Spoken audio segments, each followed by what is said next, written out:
masih ada kaitannya dengan brosur ujian keimanan.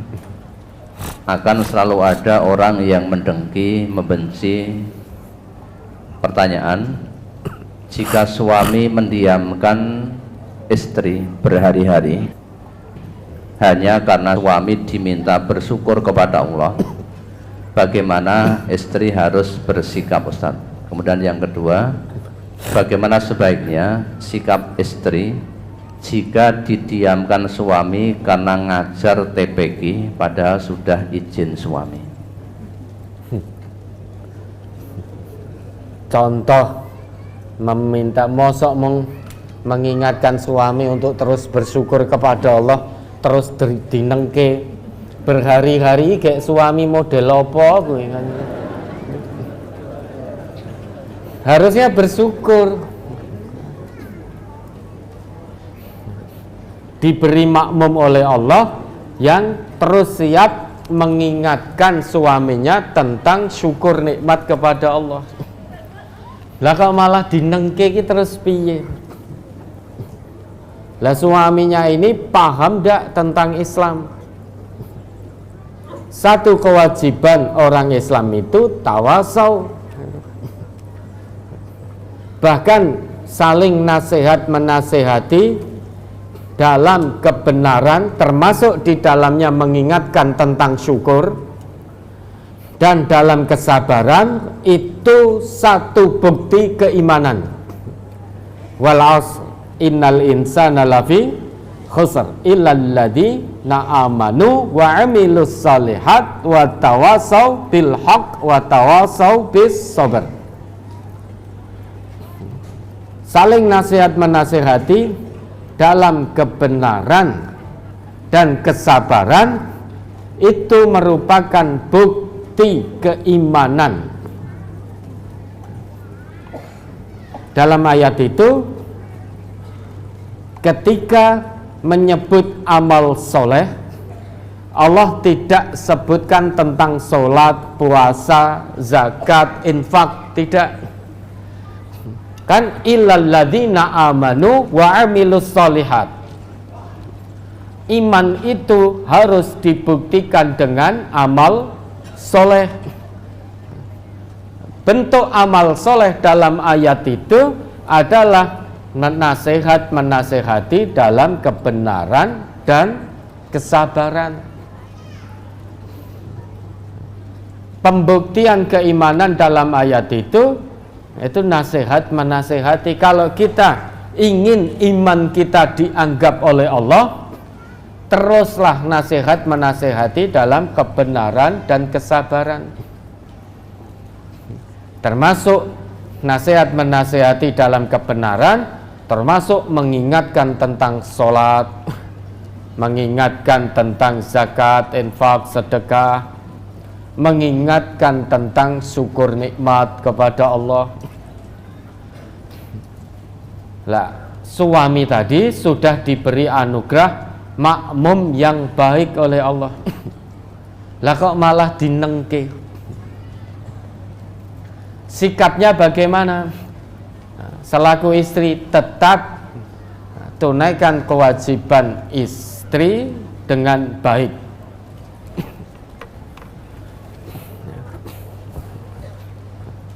Tetap layani suami dengan baik. Tetap bertutur kata yang santun kepada suami. Arep kuat pirang dino, wis tau paling dilongkas nyedak. Paling dilongkas nyedak. Kau nak nyedak pas butuh isin-isin, kau nak pakai kode-kode.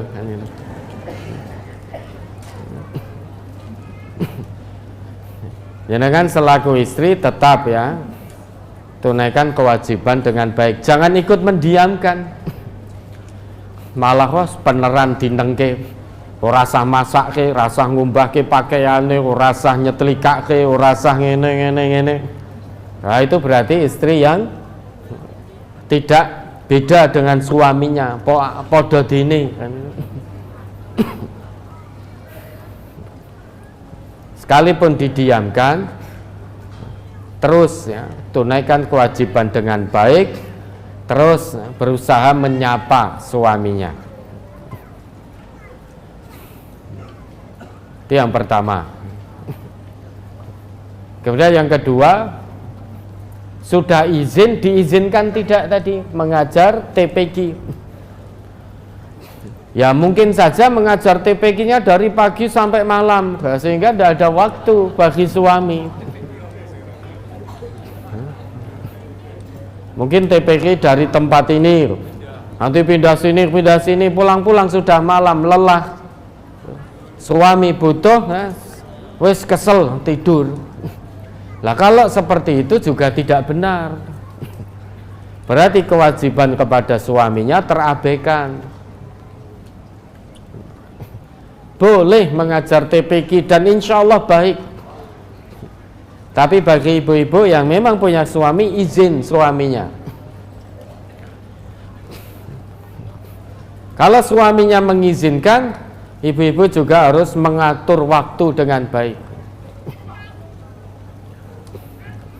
Jangan dari pagi sampai malam, lama-lama suami tidak ridho juga nanti. Begitu sampai rumah malam, tubuh sudah lelah, fisik sudah lelah, suaminya hanya pengen dibuatkan minuman panas oleh istrinya saja, istri sudah tidak sanggup, tekan ngomah langsung turu mak bleksek kan itu. Ya untungnya ora bablas. Baru dek, mbok tolong gawe ke ginastel, kula pun kesel mas. Itu tidak tertunaikan kewajiban istri dengan baik. Ketoke ngajar TPQ, ketoke apik, tetapi kewajiban kepada suaminya tidak tertunaikan. Maka dikomunikasikan lagi yang baik dengan suaminya. Ngajar TPQ itu baik. Khairukum man ta'allamal Qur'an wa 'allamahu. Sebaik-baik kalian itu yang belajar Al-Qur'an dan mengajarkan Al-Qur'an. Jadi pengajar TPQ itu baik.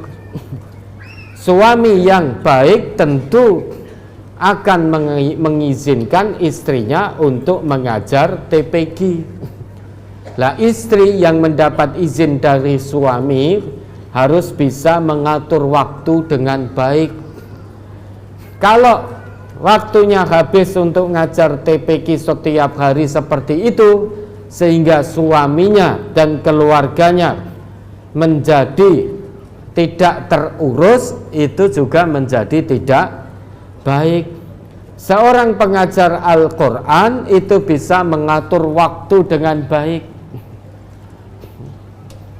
Nabi itu, beliau itu sangat sibuk dalam penyebaran agama Islam. Tetapi beliau tidak pernah melupakan keluarga beliau, tetap ada waktu untuk keluarga. Maka kita juga begitu, suri toladan kita sama, yaitu Nabi. Sesibuk apapun kita mengajarkan Al-Quran, tetap atur waktunya sehingga ada waktu juga untuk keluarga. Maka dulu di MTA ini ada nidom, ada aturan. Setiap hari paling tidak setengah jam sampai 1 jam itu harus berkumpul dengan keluarga. Terserah waktunya. Dulu mayoritas mengambil waktu habis maghrib. Bisa diawali dengan semaan dan lain sebagainya.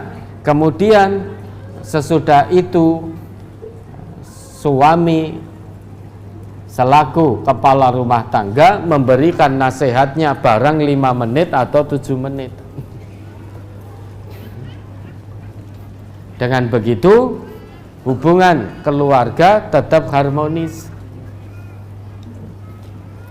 Kalau memang pada maghrib masih tugas sabilillah, bisa ambil waktunya sesudah subuh. atau kapanpun itu yang tahu keluarga masing-masing. Sekarang ini tampaknya nidom itu tidak lagi berjalan dengan baik di tengah-tengah keluarga kita. Bahkan mungkin ada, na'udzubillah, tugas sabilillah untuk pelarian, timbangin neng omah sepet nyawang bojoku, maka tugas sabilillah itu juga nggak bener gitu loh. Daripada nyawang suami sepet wis tak ngajar TPQ wae, itu juga tidak dibenarkan. Seorang pengajar Al-Quran, dia berhasil menjadi pendidik dan pengajar atau tidak kalau keluarganya juga harmonis. Pengajar Al-Quran sing tenan itu punya potensi keluarganya harmonis.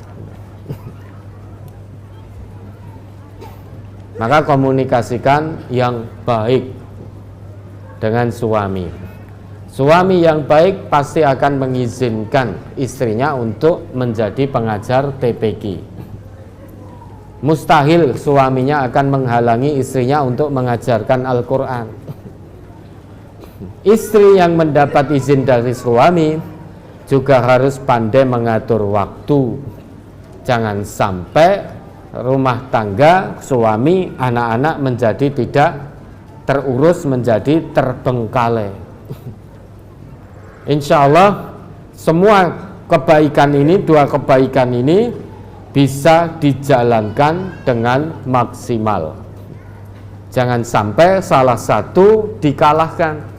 Dua-duanya bisa berjalan beriringan. Kenapa harus mengalahkan salah satu? Tinggal komunikasi yang baik, diatur waktunya. Ya, ada lagi.